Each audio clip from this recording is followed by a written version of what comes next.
Hey guys, this is me before watching XX Lovers. This is me before watching XX Lovers. This is me before watching XX Lovers. This is me before watching XX Lovers. This is me before watching XX Lovers. This is us before watching XX Lovers. This is us before watching XX Lovers. This is me before watching XX Lovers. This is me before watching XX Lovers.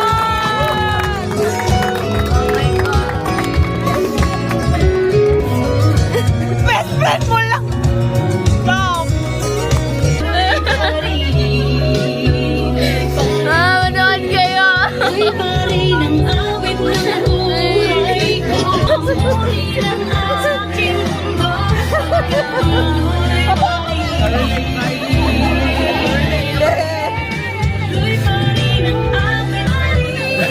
Natuwa ako, may kinikilig ako patilag. Di ko alam nararamdaman ko eh.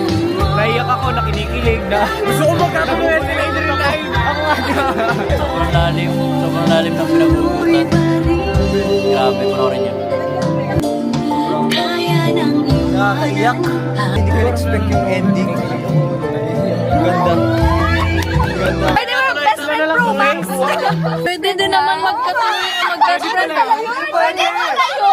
Watch XX Lover. Ang dami kong tawa, ang dami kong ibang klase yung friendship nila. Pwede pala yun. Ganda, pwede palang magmahal kahit hindi romantically ang mag-friend.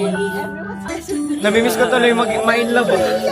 Watch kayo XX Lovers! Amazing! XX Lover! Amazing talaga! Bigat. Pero grabe. Ganda. Saka ganun palang kalalim magmahal. Kanina umiyak ako eh, napunasan ko na. Pero yun, sobrang ang ganda nung ending. And ma-appreciate niya talaga. And panoorin niyo kung bakit XX Lovers yung title ng movie. Yeah, the best. This is me after watching XX Lovers. XX Lovers now